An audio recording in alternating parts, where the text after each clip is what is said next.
na miss kita, baby. Tinapos ko lang ang trabaho ko, baby.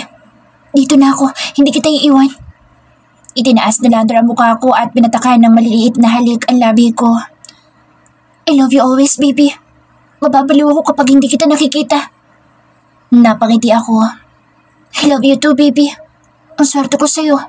Palagi kang nandyan. Salamat sa pagligtas mo sa akin. Sa amin ang kaibigan ko. It is my responsibility to always be here to protect you, baby. I will rush to your side without hesitation whenever you need me. Nandito lang ako, baby. Hindi ko hayaan na may mangyaring masama sa iyo. Niyakap ako nito na mahigpit at napatingala na lang ako habang ang ilong ko'y nasa kanyang leeg. Pasensya ka na kung nahuli ako ng dating. Mabuti na lang at pinindot mo itong pendant mo. Kaya nalaman namin kung saan ang eksaktong lokasyon ninyo. Napatigil ako at pinakita sa kanya ang suot kong kwintas. Ito? Nung hawakan ko ito umiilaw ng pula. Pinasadya ko talagang necklace mo para alam ko at nakikita kong ginagawa mo, baby. Nalaka ang mata ko at hinampas ito sa dibdib. Loko ka? Daig mo pang stalker pala niyan. Sa araw-araw na ginagawa ko, alam mo rin pala. Iba na palang video call natin, dalawa. Ngumisi lang ito at nangislap ang mata. Gusto ko lang makasiguro, baby. Tsaka, ganyan ko kamahal ang baby ko. Ang wais mo talaga. Hinalikan dito ang balikat ko na may mumunting halik na may kagat pa itong ginawa. Nangiinit akong bigla. Lander, pakiramdam ko'y kinakapos ako ng hininga sa pinagagagawa nito sa akin. I miss you so much, my baby. I miss you more. Sagot ko at ako na mismo ang naunang humalik sa kanya. Nauna kami lumabas ng ospital pero bago ako na-discharge ay nagkausap pa kami ni Bea. Ang kaibigan ko, kilig to the max pa dahil hindi lumalayo sa kanya si Neil. Feeling ko'y magkakajowa na siya. Iba kasi ang pagkaharot niya ngayon kahit nasa ospital kami. Natatawa na lang ako sa mga pinagsasasabi niya. Mukhang tinamaan din ni Cupido kasi itong si Neil kay Bea. Masaya ako para sa kanilang dalawa. Kung ako ay masaya na kay Lander, dapat lang na ang kaibigan ko ay maging masaya na sa kanyang love life para hindi na ito nang hihimutok sa buhay kakaisip sa kanyang pinapangarap na lalaki. Pagkarating namin sa apartment ay inisikaso ako ni Lander. Ito mismo nag-aalaga sa akin kahit kaya ko naman. Palagi niyang katwiran ay gusto niya makabawi. Sobra kong na-appreciate ang kabaitan ng boyfriend ko kahit na alam kong pagod na rin ito. Katatapos lang namin maghapunan at nandito kami lahat sa sala. Bukas na po ang alis natin. Mapapaaga lang po tayo dahil may konting ayusin lang po ako sa opisina. 2 araw na lang at kasal na ng kapatid ko. Simula na makidnap kami ni Bea ay nagkaroon ng panghihigpit sa aming eskwelahan. Naglagay na maraming pulis para sa seguridad ng mga estudyante. Kaya nagkaroon kami ng excuse ni Bea para magpahinga dahil sa trauma. Ikaw, iho, ayos ka lang ba? Tanong ni Mama kay Lander. Napasulyap ako kay Mama at tilingon ng kapatid ko. Mukhang natigilan si Lander pero saglit lang iyon. Ayos lang po ako, Mama. Mukhang haggard lang, but there's nothing to worry about. Ngumiti pa sa akin ito sabay na itinaas ang magkabilang kilay. Talaga ba? Tinitingnan ko ito. Bigla itong napaiwas ng mata. Hinawakan ko ito sa kanyang tagiliran para yakapin pero bigla itong napaiktad. Kita ko ang pagguhit ng sakit sa kanyang muka. Lander! Mataas ang boses na sambit ko. Baby? Napatayo ako. Maski ang magulang ko'y nagulat sa lakas ng boses ko. Kumarap ako sa kanya at tinalaman ito ng mata. Baby, why are you looking at me like that? Hinawakan ko alaylayan ang kanyang damit sa kanyang tagiliran. Stop that, baby! Pero hindi ko ito pinansin. Mabilis kong itinaas ang damit nito at malakas ako napasinghap. May malaking banda ito sa kanyang kanang tagiliran. Diyos mio, anong nangyari sa'yo, iho? Bakit malakas sugat mo? Napatayo si Mama at napalapit din. Wala na itong nagawa kundi ikwento kung bakit ito nagkasugat. Nagkaroon ng barilan habang may malakas na pagsabog sa pagsagip sa amin ng kaibigan ko. Dahil 3 lamang sila at marami ang kalaban ay nagtagumpay naman sila. Yun nga lang ay natamaan sila ng ligaw na bala. Daplis lang daw iyon at hindi bumaon ng bala sa kanyang katawan. Kaya maswerte pa rin daw siya base sa kanyang kwento. Sanay na daw siya sa mga enkwentro sa iba't ibang lugar o bansa. Hindi daw siya mamamatay agad dahil siya daw ay masamang damo at matagal mamatay. Sa inis ko sa pagbibiro niya, kinurot ko ito sa kanyang braso. Puro biro na lang ang lahat. Kaya imbes na alagaan niya ako, ay siya ang inalagaan ko. Mas kailangan niya ng pag-aalaga ako at pagmamahal para mabuhay ng mahaba. Nag-stay kami ng magulang ko sa condo ni Lander kung saan una niya akong dinala dito sa Makati. Para na rin ito sa preparation namin sa nalalapit na kasal ng ate Tanya ko. Habang nasa poder kami ni Lander ay dinala kami dito sa mall. Bumili kami ng pangregalo pero ito ang nagbayad. Nakakahiya nga pero masyado itong mapilit. Kasama ko din ito nung kunin namin ang isusuot namin dahil ako magiging maid of honor at best man naman si Lander. Kasama ang nakatatandang kapatid ni Kuya Dustin na si Agatha at isang kamag-anak nila na lalaki.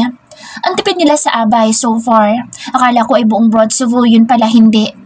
Nalaman ko din na nagkaroon ng mga problema ang mga kasamahan ni Lander. Nalungkot ako nung malaman ko na nawawala si Ate Arian at tinakasan nito ang boyfriend nitong si Alex. Napakabait at masayahing tao ni Ate Arian, akala mo'y walang problema. Totoo nga siguro na kung sino pa ang pinakamasayahing tao ay siya pa ang may pinakabalungkot na kwento sa buhay. Sana'y matagpuan na siya pero ang sabi ni Lander ay pabalik na ito. Dito sa Tagaytay idadaos ang napakaganda at sobrang bonggang garden wedding. Gabi pa lang ay lumarga na kami para makapagpahinga. Nasa ayos na ang lahat at perfect ang pagkaka-organize ng lahat. Ayos ka lang ba? Itinaas ko ang laylayan ng damit ni Lander. Naguhubad ito ng kanyang damit para makapagbihis na. Tinulungan ko siyang mahubad ang damit para na rin hindi masanggi. Hindi man nagsasalita ito ay napapangiwi ang mukha. Sasabihin pa na hindi masakit at malayo sa bituka kahit hindi na maipinta ang pangmumuka dahil sa sugat na tinamo nito. Thank you, baby. Isang halik sa labi ang ibinigay nito sa akin. Tinulungan ko siyang magsuot ng kanyang barong. Kakatapos ko lang din naman na magbihis at maayusan kaya nilapitan ko na ito.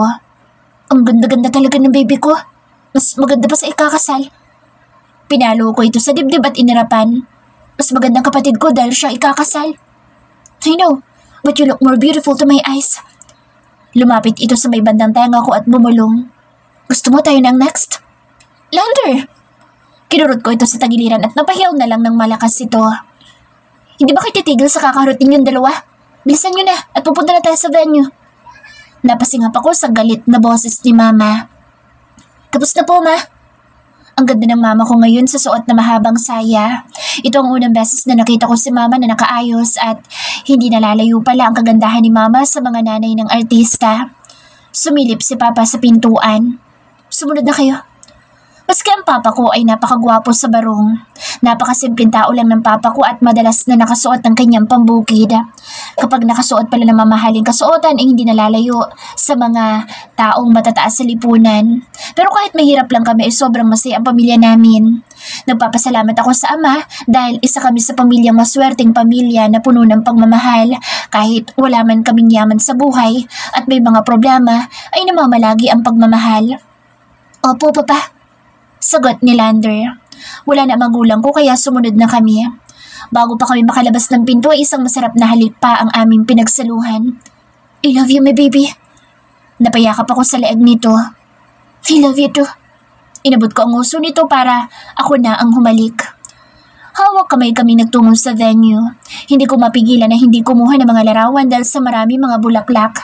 Kasabay pa ng napakarami mga paru-parong nagliliparan. Hindi mahilig sa selfie itong boyfriend ko pero dahil ayaw niya magalit ako sa kanya ay wala siyang nagawa. Parating na ang maraming bisita. Ganoon na din si Dustin na kasama ang pamangkin ko na sobrang ganda ngayon. Tita Tina! Nagtatakbo itong pagkababa ng kanyang Daddy Dustin nang makita ako.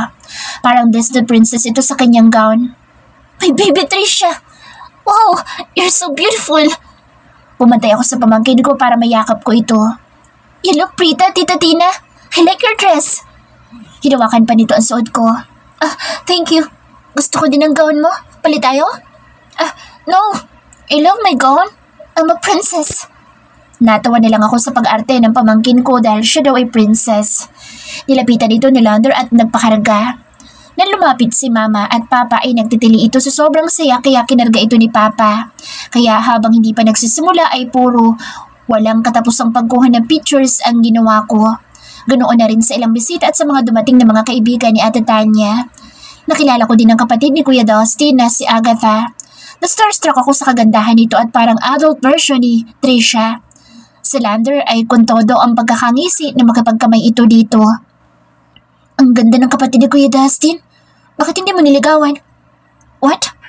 Kunot noon na napababa ang paningin ni Lander sa akin habang nakayakap ako sa kanyang kaliwang braso. Napanguso ako sa naisip ko. Gusto ko lang asarin ito dahil bigla akong naasar. Ang ganda niya. Pwede siya mag-artista dito. Ikaw, ba't hindi mo siya niligawan? Hindi ba't close friend naman kayo ni Kuya Dustin? Napatingin ako sa kanya ng hilamusan nito ng palad ang muka. Ano bang tanong yan, baby? Naisip mo pa talaga yan dito? Mahinala ang pagsalita nito pero may tunog pagbabanta. Wala lang. Baka nagka-crush ka lang sa kanya tapos hindi ko sinagot. Gusto kong humalakak dahil nagalawan ang panga nito. Napailing na lang ito at hindi sumagot pero tinignan lang ako. Ano, hindi ka na nakasagot? Totoo siguro. Napairap ako sa kanya at binitawan ang yakap na braso. Siguro totoong nagka-crush siya dito. Paano ang laki ng ngisi pagkakita niya dito kanina? No, I'm not. Bakit bigla mong naisip yan, baby? Mabilis na hinuli niya ang kamay ko. Nakasimangot ako. Bumuntong hininga ito. Pambihira, bigla ka magagalit. Dapat happy lang tayo dito, baby. Sinamaan ko ito ng tingin. Paano? Tinatanong kita, hindi ko sumasagot. Di tama pala ako? No, mali ka. I mean, mali ang iniisip mo, baby. Agatha's a good friend. Good friend ka dyan. Bulong-bulong ko pa. Marami mga tao na nakaupo at kami ay pwede na lumakad sa gitna. Hinihintay na lang ang pagdating ng kapatid kong ikakasal. Itinaas ni Lander ang braso at maingat na niyakap ako para hindi magulo ang suot kong dress at buhok kong nakaayos. Hindi ko na ikwento sa'yo na magkaibigan si Lian, Mika at Agatha dahil nagkasama silang tumira sa ibang bansa noong nag-aaral sila sa college. Nagtama ang mata namin dalawa. Naintriga ako sa sinabi nito. Hindi ko close si Agatha pero kilala ko siya dahil naging mabait at mabuting kaibigan nito sa kakambal ko. Kaya wala kang dapat na ipag-alala, baby. Talaga? Hindi kailangan magsalos ng baby ko. Ikaw pa ba? Kinuha mo na nga ang puso at kaluluwa ko. Kaya wala na akong kawala sa'yo. Inabot ng labi nito ang pisngi ko. I love you. Mag-ready na lahat. Dumating na ang bride. Malakas na sigaw ng MC. Lahat kami napatayo para maghanda bago ko bitawan ng kamay ni Lander ay bumulong ako sa kanya. I love you more. Nag-flying kiss na lang ako sa kanya pero ang loko ay sinalo iyon sabay nilagay sa dibdib. May ilang nakakita sa ginawa nito at nagtawanan. Napatingin ako kay mama na napapailing na lang sa amin dalawa ni Lander. Habang naglalakad sa aisle ay nakahanda ang cameraman. Kahit nahihiya sa maraming taong nakatingin ay nakangiti ako. Abay pa lang ako pero nakakakaba na. Paano pa kaya kung ikaw na ang bride? Kumusta naman sa atetanya ko na walang kamalay-malay na ikakasal siya ngayong araw? Napatingin ako sa mga tao at ngumiti sa mga kaibigan ng kapatid ko. Napaawang pa ang labi ko dahil nakita ko sa ate Arian na nakaupo at nakangiti habang katabi niya si Alex. Habang nakatayo ay nasa kabilang side si Lander. Nakatitig lang ito sa akin. Ang gwapo niya sobra. Parang leader ng isang mafia ang datingan niya dahil sa suot na Amerikana pero nakalitaw ang tattoo sa kanyang leeg. Kung hindi ko lang ito mahal at boyfriend, bay ilang siguro ako sa mga tinginan nito, lalo pa at mukhang nakikipagnegosasyon ng illegal ang peg nito. Nagsimula ng tumugtog ang orkestra. Nanubig ang mata ko nang makita kong nagbukas na ang malaking pinto at nakita ko sa atatan niya na gulat at umiiyak. Mabuti na lang at nakahawak ito kay Papa. Napakaganda ng kapatid ko. Sa buong panahon ng seremonya umiiyak ako para sa kapatid ko. Masaya ako para sa panibagong yugto ng buhay ng atatanya ko. Kasama ang kanyang anak na si Trisha at ang kanyang minamahal na si Dustin. Ilang buwan lang din at madadagdagan na sila. You may kiss the bride. Malakas na hiyawan at nagkikislap ang ilaw mula sa camera para makuhanan ang halik ng dalawa. Stop no moment, Daddy! Pag-awat ni Trisha dahil nakasimangot na ito. Natawa ako sa pamangkin ko. Ang kulit-kulit talaga. Puro pictorial ang ginawa namin para sa pamilya ni Ate Tanya at pamilya ni Dustin kasama ng malalapit na kaibigan. Mabilis na nilapitan ako ni Lander nang matapos ang pictorial. Nakakapagod din pala at nakakagutom.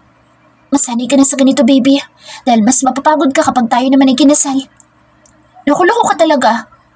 Napairap ako sa kanya but at the same time ay kinikilig din. Sino bang hindi kikiligin sa buwisit na ito? Pinapunta sa harap ng MC ang mga kadalagahan para sa pagsalo ng bouquet. Pinigilan ako ni Lander dahil ang katwiran niya ay mas kaya niyang bumili ng isang truck ng bulaklak kaya hindi ko na daw iyon kailangan at ibigay na lang daw sa mas nangangailangan. Anong pinagsasabi mo? Nilakhan ko ito ng mata. Ang mga kaibigan ni Ate Tanya ang nasa harapan para sumalo ng bulaklak. Gusto ko rin sana pero baka mapagalitan ako ng magulang ko. Baka isipin nila na gusto ko na rin na mag-asawa kahit bawal pa. Pero sabay-sabay kaming napanganga sa kabiglaan nang ihagas ng kapatid ko ang bulaklak. Wala sa kahit na sino sa mga kaibigan nito kundi sa kaisa-isang bata na nandito na walang iba kundi si Trisha. Yay! Masayang itinaas na Trisha ang bulaklak na inihagis ng kanyang mommy. Ay, Diyos ko. Natampal ko na lang ang noo ko. Pero narinig kong tumawa si Lander kaya siniko ko ito. Disappointed naman ang mga kaibigan ni Ate Tanya. You should marry me! Napatakip ako ng bibig dahil sa eksenang ginawa ng pamangkin kong walang alam sa mundo. Diyos me, anong ginagawa ng apo ko? Napahawak sa dibdib si Mama. Sino binata naman yan? Tanong ni Papa. Anak po ni Big Boss. Napalingon ako sa sinabi ni Lander. Kalmadong nakaupo lang ang tinutukoy nitong Big Boss nila sa Broad Cebu. Nakaitim sa formal suit mula sombrero, eyeglass at tungkod nito ay iisa lang ang kulay. Mukha siyang nakakatakot kapag kinalaban, kahit na medyo may edad na ito'y matikas pa rin itong tingnan. Katabi lang nito ang anak na binata na ngayon ay nasa harap ni Trisha at inabot ang bulaklak. In fairness, ang gwapo ng binatilyong iyon. Kung kaedad ko lang siguro ito, ay baka kinikilig na ako. No. Pumalahaw ng malakas na iyak ang pamangkin ko matapos natanggihan ng binata. Ay, kinuo ko. Kunin mo ko siya nung apo mo at baka atakihin ako sa pinaggagawa nito. Rinig kong natataranta si Mama. Pero mabilis na tumakbo ito at kinarga ni Dustin. Nag-tantrums na tuloy ang batang makulit sa araw ng kasal ng kanyang magulang. Nakatulog na lang ito sa sama ng loob. Naging masaya ang araw ng kasal ng kapatid ko. Bilang lang ang mga imbitado pero ang pagkain ay sagana. Kaya kinain ko ang hindi ko pa natitikman sa buhay ko. Magkakasama kami dito sa table na puro babae dahil sa kabilang table naman ay ang sa mga lalaki. Nakakatuwa na hindi lang pala ang kapatid ko ang buntis dahil ganoon na rin si Ate Arian, Ate Grace at ang nakakagulat ay si Hannah. Natawa ako kay Ate Lian dahil mabagal daw ang partner nitong si Drake. Kwela ito at bulgar ko magsalita na opposite kay Lander ko. Nahihiya din ako sa inaasal ko kanina kay Lander dahil nakita ko kung gaano ka-close sa Ate Lian, Ate Mika at Agatha. Magkakasama pala sila sa boarding house sa bansang Netherlands. Nakilala ko din ang magulang nila. Kakaiba ang aura ng magulang ni Dustin dahil sa kasuotan at postura nila. Pero mababait sila at approachable. Nag-uusap sila kasama ang magulang ko. Magkaiba man sila ng estado sa buhay ay pantay naman sila kung paanong makitungo sa mga tao. Alam kong hindi lahat ng mayaman ay mababait at kaya makipagsabayan sa mas mabababa ang antas sa buhay dahil marami pa rin ang mapagmata at matabobre. Pero nagpapasalamat ako na nakatagpo ng mabait at mapagmahal na in-laws ang kapatid ko. Mahal nila ito at tinanggap ang Ate Tanya ko at mas lalo nilang minahal ang pamangkin ko na bago lang nilang nakikilala. Ako kaya, makatagpo kaya ako ng ganito? Wala sa loob na napalingon ako kay Lander sa kabilang table. Busy ang mga ito dahil sa kasiyahan. Mabait si Ate Lian at hindi ako hinuhusgahan nang malaman na kami na ng kanyang kakambal. Pero paano naman sa parents nila? Never ko pa silang nakilala kahit na nakita ko na alarawan nila noong minsan at ipakita sa akin ni Lander. Pagkagabi ay nagsipaalaman na ang ibang mga bisita. Ganoon na din ang mga kaibigan ni Ate Tanya, lalo pa at mga buntis din ang iba sa kanila. Kami naman ay nanatili pa sa lugar na ito para makapagpahinga. Maganda din ang lugar na ito para makapag-relax. Nauna na umakyat ang bagong kasal kasama ang kanyang anak. Ang kapatid ko naman ay pagod na kaya kailangan na magpahinga. Ganoon na rin ang magulang ko. Kami na lang ang naiwan ni Lander at mga staff ang naiwan. 2:00 na ng madaling araw. Nakapag-shower na ako dahil sobrang lagkit ko na sa maghapon. Nagtutuyo ako ng buhok nang kunin ko ang phone ko. May message at si Lander iyon. Baby, are you still awake? Yes. Hindi ka ba makatulog? Naisip ko ang sugat dito, baka kumikirot. Napatingin ako sa magulang ko na mahimbing nang natutulog sa kabilang kama. Pagdating ko dito sa kwarto ay mukhang pagod na pagod silang dalawa. Ang lakas pa ng hilik ni Papa. Can you come here? I'm bleeding. Napasinghap ako. Diyos ko, kahit hindi pa ako nagsusuklay, hindi ko na ginawa. Nakasuot naman ako ng pajama kaya ayos na ito. Kailangan ko linisan ang sugat ni Lander at baka ma-infection pa ito kapag nagtagal. Nakapatay naman na ang ilaw at ang tanging liwanag lang ay nanggagaling sa labas ng bintana dahil sa mga poste. Dahan-dahan ako naglakad palabas ng kwarto. Magaan at maingat ang ginawa ko at baka magising ang magulang ko at mayari pa ako. Sinukso ko na lang ang phone ko sa garter ng pajama ko sa bewang. Nakalabas ako ng walang ingay. Magkatapat lang naman ang kwarto namin sa kwarto ni Lander. Hindi pa sumasahid ang kamay ko para katukin si Lander na bigla iyong bumukas. Let's go inside. Mahinang bulong nito. Siya lang naman ang mag-isa sa kwartong ito kaya ayos lang ko mag-ingay. Pagkaupo ko sa kama ay napasingap ako sa mabilis na kilos ni Lander. Lander! Pinalakihan ko ito ng mata. Mapungay ang mata nito. Anong ginagawa mo? Napalunok ako pero imbes na magsalita ay sinubsob ni Lander ang mukha sa dibdib ko. Parang kuting ito na gustong magpalambing. I wanna sleep. Sleep? Kala ko ba dumudugo ang sugat mo? Napahaplos ako sa kanyang buhok. Bago ligoy din ito dahil basa pa ang mga hibla at mabango iyon. Umungol ito. Nalinis ko na. Oh, bakit mo pa ako pinapunta dito? Gusto ko itong batukan pero hindi ko ginawa. Mukhang pagod ito at gusto nang matulog. Gusto ko lang. Dumaan ang ilang minutong pagkakatahimik. Akala ko ay nakatulog na ito dahil ang hininga niya ay bumigat.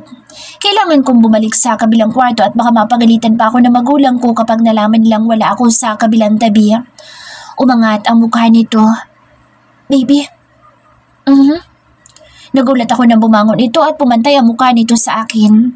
Tinukod na magkabilang braso sa pagitan ng ulo ko. Lander? I want to kiss you, baby. Magsasalita pa sana ako pero naunahan na ako ng kanyang mainit na labi. Bumalik sa dati ang buhay namin makalipas ng ilang araw at linggo. Matapos ang kasal ng ate Tanya ko ay bumalik na kami dito sa Bataan. Hinatid kami ni Lander. Nakakahiya nga dahil muntik-muntikan pang mangyari ang hindi dapat pang mangyari. Nakalimot na ako dahil sa halik ni Lander. Kapag naiisip ko iyon ay namumula ang buong mukha ko. Muntik na akong madala kung hindi lang may tumawag sa phone nito. Kung fireworks lang ang pagmumura nito, tsak nagliwanag na ang buong kwarto dahil sa pagmumura ni Lander. Ikaw ba naman ang mabitin? Ang magulang nito ang tumawag na pabalik na ng Pinas galing sa pamamasyal sa ibang bansa. Kung hindi lang siguro tumawag ang magulang nito ay tsak, goodbye Earth na. Bumalik ako ng kwarto kasama ang magulang ko na masarap ang pagkakatulog. Sa sumunod na buwan ay naging sobrang busy ko na lalo pat hinahabol ko ang ilan dapat na tapusin bago umalis sa aming paaralan. Gusto kong maluha dahil alam ko sa sarili ko na hindi man ako magaling sa lahat ng bagay pero ibinigay ko ang lahat ng best ko. At sa awa ng Diyos, candidate ako bilang magna cum laude. Para ito sa magulang at pamilya ko. Sila ang naging inspirasyon ko sa buhay at nagpapasalamat ako ng sobra dahil ibinigay ng langit ang lalaking hindi perpekto sa iba pero perfect sa mata ko ng pinakamamahal ko na si Lander. Parehas kaming Latin honors ng kaibigan kong si Bea. Matapos ng thesis namin ay nagkaroon na kami ng kumpletong tulog. Hindi na mabilang kung ilang araw at linggo na wala kaming tulog at papasok ng school na parang zombie. Hindi ko pa nasasabi sa magulang ko dahil gusto ko silang sorpresahin. Pero sa kapatid ko yung sinabi ko kaya ngayon ay tumawag. Ate! Masayang bungad ko na mag-video call kaming dalawa. Nakangiti at maliwala sa mukha ng kapatid ko kahit na bilog na ang mukha nito dahil malapit na itong mga anak. Kabuuan na kasi nito. Nagkataon pang malapit na rin ang kaarawan ng pamangkin kong si Trisha. Congratulations, Bunso! Sobrang galing mo! I'm so proud of you! Ang masayang mukha ni Ate Tanya ay napalitan ng pagluha. Namumula ang mata at ilong nito habang nagpupunas ng sipon gamit ng tissue. Salamat ate, huwag ka nang umiyak. Maski ako'y napapunas ng luha sa sulok ng mata ko. Sa dami ng sakripisyo at paghihirap na ginawa mo, hindi mo pinababayaan ang pag-aaral mo. Ang saya-saya ko para sa'yo, Tina. Sobrang saya ko para sa'yo. Patuloy sa pag-iyak si ate. Narinig ko na may nagsalita at boss, iyon ang asawa ng kapatid ko. Sweetheart, why are you crying? Hindi sumagot si ate at patuloy lang ito sa pagsinga sa tissue. Kahit hindi ko nakikita ang mukha ni Kuya Dustin ay nakikita ko naman kung paano niya alagaan ang buntis niyang asawa. Sa balaki nitong kamay ay pinunasan nito ang mukha na may pag-iingat. Paputol-putol na sinabi ng kapatid ko ang dahilan ng kanyang pagluha. Nice to hear that, Tina. Congratulations. You deserve that. Thank you po, Kuya Dustin. Masaya kong sagot. Marami pa kaming pinag-usapan at paghahanda para sa nalalapit na graduation ko. Gusto kong pumayag sa alok ni Kuya Dustin na isang simple celebration pero naisip ko si Lander. Hindi ko pa nasasabi sa kanya ang tungkol dito. Matapos ng mahaba namin pag-uusap ay nagpaalam na rin ako, lalo pa at kailangan na magpahinga ng kapatid ko at baka biglang mapaanak kapag napagod kahit na kabuwanan na niya. Bantay sarado pa naman ito ng kanyang asawa. Wala ang pamangkin ko dahil pumapasok na ito sa preschool. Hatid sundo ng kanyang lolo at lola na magulang ni Kuya Dustin. Abala din ang magulang ko ngayon dahil ilang araw na lang ay pwede na kami lumipat sa aming bahay. Ilang buwan din ito bago natapos at nandoon sila para maglinis. Ang mama ko pa naman ay napaka-hands-on sa pagpapaganda ng mga tinanim na mga bulaklak. Nagpalagay kasi ng mini garden at malalaki na sila. Ang iba ay pausbong na ang bulaklak habang ang iba ay wala pa. Bumalik ako sa pagkakahiga at tinawagan si Lander. Namiss ko ulit ito kahit na andito ito noong isang araw.